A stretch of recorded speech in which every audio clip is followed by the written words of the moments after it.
አሁን አንተም ጊዜ ሁሉም ሰው ጋር ሁሉም እየመጣ ሲለምናት የተፈላጊነት አይነት ስሜት ነው የሚሰማት። በጣም አለ አይደል በቃ ያለ እኔ ሴት የለም አይነት ስሜት ነው የሚሰማት። እኔ በጣም ብዙ ችግር ያለባቸውን ሰዎች አይቻለሁኝ አውቃለሁም። እንደ አብርሽ ያለ ሰው ግን አይቼ አላውቅም። ለምን የራሱን ችግር ቆም ብሎ ሳያስብ የሰው ችግር ነው በቃ የሚታየው። ለምን ብትሉ ሩታን ሁሉ ሰው ይለምናታል እና ከኔ በላይ ሴት የለም ብላ ስለምታስብ አትለምኗት ያለው። እንደኔ የበቀደውን ቪዲዮ በጣም ነበር ያመመኝ። ወንድሙ ደግሞ በጣም ደስ ይላል ሰብን ነው። አንዳንዴ የተማረ ሰው ይግደልኝ ይባላል የሀገራችን ሰዎች ሲተረቱ። ለምን ብትሉ የሆነ አነጋገሩ የተማረ ሰው ነው። ግን እስከ ዛሬ የት ነበርክ ነው የኔ ጥያቄ። እና አብርሽ በጣም ብዙ ችግር አለብህ። ሩታን ችግር አለባት ብለህ ከምታስብ እኔ ምን እያረኩ ነው፣ እኔ ምን እየሰራሁ ነው፣ ወይስ እኔ ከማን ጋር ነኝ ብለህ ቆም ብለህ ብታስብ ይህ ሁላ ችግር ከሁለታችሁ ባልደረሰ ነበር፣ ወይም ይህ ሁላ ችግር አይደርስባችሁም ነበረ። እንግዲህ ወንድሙ በቀደም ሩታን ኢንተርቪው አድርጎ አይተናልኝ። ያው ይህ ኢንተርቪው መጀመሪያውንም ለአብርሽ ነበር የሚቀርብለት ብለን ሁላችንም አስተያየት ሰጠ ተናለኝ። ከዛ ቀጥሎ ደግሞ እንግዲህ ሁለታቸውን አነጋግሮ ሁለታቸውን አገናኝቶ ያው ብዙ ነገር ተወርቷልኝ። አንዳንዴ የአብርሽ ጥፋት ሩታን ራሱ ሲያገኛትኝ አላውቅም፣ ብቻ ሩታን ሲያገኛት በጣም ነው ደስ የሚለው። ወይኔ አንዳንዴ ስታያቸው የሆነ የህፃን ልጅ ጨዋታ እና የሆነ የህፃን እንትን ነው የሚያደርጉት እነሱ። ኦኬ ለእኛ ነው ተለያየ ነው ያሉ እንጂ እንዳልተለያዩ ከአይነኋቸው ከንግግራቸው ምናምን። ግን ሩታ በጣም ነቂ ናት፣ በቃ አታስነቃም። እኔ ይሄ ሙዷ እንዴት እንደምትመቼ ልነግራቸው አልችልም። ሰላም ውድና የተከበራችሁ ቤተሰብ እንዴት ናችሁ? እኔ ደህና ነኝ አልሐምዱሊላህ። እንግዲህ አብርሽን ንግግር ከመጀመሪያው ሰምታችኋልኝ። ሴት ልጅ እንደዚህ አትባልም ነበር። እኔ ብዙ ሰዎች ያው እንዳልኳችሁ በጣም ብዙ ሰዎች ያው እናናገራለን፣ ብዙ ሰዎች እናውቃለን። ግን ብዙ ሰዎች በጣም ችግር አለባቸው። በቃ እኔ ብቻ ነኝ ትክክል፣ ወይም እኔ ብቻ ነኝ ስናገር የሚያምርብኝ፣ እኔ ብቻ ነኝ ስናገር ብዙ ነገሮችን ማስተካከል የሚሉ አሉ። ግን እነሱ ሰዎች በጣም ጥፋተኛ ናቸው። ያን ማለት ደግሞ እንደ አብርሃም ያለ ሰው ነው ማለት ነው። አብርሽ ጥሩ ሰው ነው እናውቃለን። ለሚዲያው በጣም ብዙ ስራዎች ሲሰራ እናያለን። በዚው ልክ ደግሞ በጣም ጥፋት ያጠፋል። በቃ እኔ ብቻ ነኝ መልከኛ፣ እኔ ብቻ ነኝ ሰው፣ ሩታን ሁሌ ጥፋተኛ። አሁን አንተ መቼ ነው ሩታን የለመንካት? ብዙ ነገር አስተካክለናል፣ ብዙ ነገር በነጋሽም በዚያም አስተካክለናል። መቼ አስተካከልክና አንተ? እህቶችህ በየቀኑ ሲመጡ እናያለን። ቢሆንም ግን ዝም ብሎ የራሳቸውን ቪዲዮ ሰርተው ወይም ከኛ የሆነ ትንሽዬ ፍንጭ ምናምን ነገር ይወስዳሉ። ያችን ነገር ጨማምረው ነው እንጂ የሚያወሩ አንድም ሲያስተካክሉ እህቶችም አይተን አናውቅም። አባትህ መጥቷል አይተናል። ቢሆንም ደግሞ ሩታን ነው ተወቃሽ ሲያደርግ የነበር። ያው እኔ አባት ለወቅስ አይደለም ይቅርታ አድርጉልኝ። ግን ቢሆንም ልጃቸውን ቁጭ አድርገው ሲያነጋግሩ አላየውም። ቢያነጋግሯቸው እኔ ቆነጥጠዋለሁኝ፣ የሱማ በእኔ እጅ ነው፣ እሱንማ እኔ ነኝ የምቆነጥጠው ምናምናም ሲሉ ነበር። ወፍ የለም ማለት ነው። እና አብርሽ ወደ ራስህ ተመለስ፣ ችግርህን ቆም ብለህ አስብ። አንተ ከማን ጋር ነው የምትውል? ከማን ጋር ነው ውሎ? ጓደኞች እነማን ናቸው? ጓደኛ አታያት ሳይሆን ያው ጓደኛ አለው ለራሱ ቦታ የሚሰጥ ለሚስት፣ ለልጅ፣ ለእናት፣ ለአባት የምንሰጣቸው ቦታዎች አሉና ያንን ደግሞ ሩታን ደግሞ እንደ ሚስት አላየሃትም፣ እንደ ሚስት አላስከበርሃትም የሚል ጥያቄ ነው እኛ ስናነሳ የነበረ። ሩታዬ ደግሞ ያው ጠንካራ ጎበዝ ናት፣ ሰው አክባሪ ናት። በጣም ነው። በተለይ ደግሞ የባሏን ወገኖች እነሱም ይወዷታል። እሷን በጣም ነው የምትወዳቸው፣ በጣም ነው የምታከብራቸው። እና ይመችሽ። ያው አምሮብሻል፣ እምርበይ እና ብቻ በጣም ከባድ ነው ማለት ነው። እንግዲህ ትናንትና አልመጡም መሰለኛ።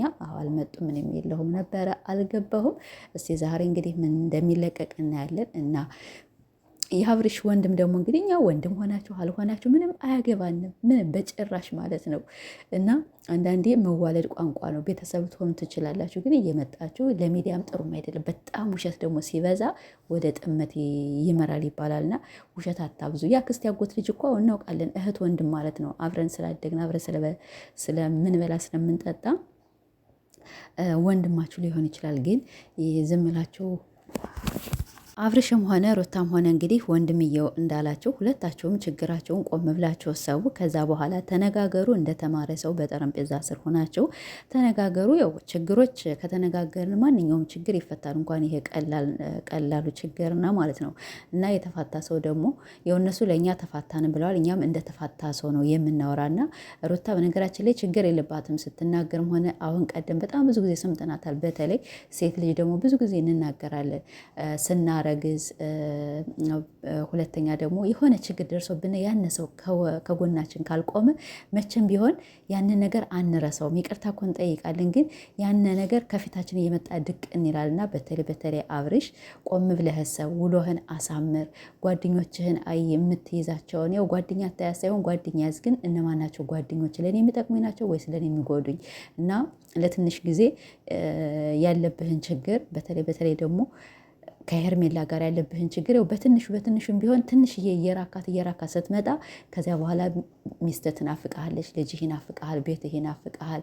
ያነ ችግር ለካም ይሄ ችግር ከኔ ነው ብለህ ሩታ ይቅርታ ታደርግልሃለች። ሩታ ይቅርታ እኔ አላደርግም አላለችህም ማለት ነው። እና ሩታም ያው ግፍ አንተን ለማናደር ነው እንጂ አሁን ፍቅረኛም ሆነ ምንም ሆነ ይሄ ደስታ የሚባለው ልጅ እሱን ያሱ ያለች ውሸት አታደርገውም ማለት ነው። ሁላችንም ስለምናውቅ ነው። እና ሁለታችሁም ችግራችሁን ፈቱ። እንግዲህ ወንድምዬ የተባለውን በጣም አሪፍ ነው አነጋገርህ። የተማረ ሰው ማለት ይሄ ነው ማለት ነው። ግን እስካሁን የት ነበርህ? አመት ሙሉ በተለይ ሩታ እርጉዝ ሳለች ያን ሁላ ችግር እየደረሰባት የት ነበር? እስቲ አሁንስ እሺ ወለደች፣ እየተንቀሳቀሰች ነው፣ በራሷ ሁሉን ነገር መፍጠር ትችላለች፣ ማድረግ ትችላለች። እና ያን ጊዜ ብትኖርና መተህ ብታነጋገራት በጣም አሪፍ ነበር። ያው እንግዲህ ላለፈ ክረምት ቤት አይሰራም የሚባለው ነገር አለና ያን ነገር አልፏል። አሁንም እንግዲህ ችግራቸውን ፈቱ። ትናንትም እህቷ መታ ነበር፣ በጣም ደስ ብሎናል። ግን እኮ ማለቴ ይሄ ምንድን ነው? ሲታረቁ አላየንም እንዴ? ራሳቸው ተጣሉ፣ ራሳቸው ፊርማቸውን ቀደዱ። ከዛ በኋላ ደግሞ ራሳቸው ታረቁ። እንዴ በቃ ይሄ ሰውዬ ነው ሽምግልና ሆኖ ነው ይቻላል እንዴ? ግን ይቻላል መሰለ የሚቻል ቢሆን ነው እንጂ እንደዚህ የሆነ እና ለማንኛውም ትናንትም ማንም የመጣ የለም። አብርሽም ሩታም ዛሬ የሆነ አዲስ ነገር አለ ብዬ አስባለሁኝ። ወንድምየውም እንግዲህ በጣም እናመሰግናለን በአጭር ጊዜ መተህ ይህን ነገር መፍጠርህ። ግን ምንም ችግር ሲፈጠር በተለይ የአብርሽ ዘመዶች ነን የምትሉ እየመጣቸው ሩታን አትወቀሱ። ሩታን እየመጣቸው ኢንተርቪው አታድርጉ።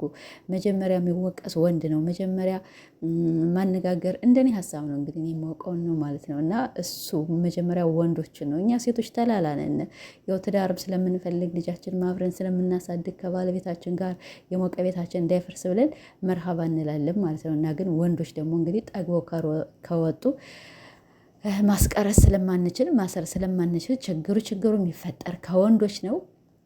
እና ባካችሁ ትዳርን አታፈርሱ። ያው በጣም ብዙ መንስኤ ትዳር በጣም በአመት በጣም ብዙ ሺህ ነው አሉ የሚፋታ ሰው ማለት ነው። በአመት ብቻ እንግዲህ የሚፋታው ህዝብ መብዛቱና ትዳራችሁን አታፈርሱ። አንድ ላይ ኖሩ። እንወዳቸዋለን። እስቲ ዛሬ እንግዲህ እናይ ይሆናል አብርሽም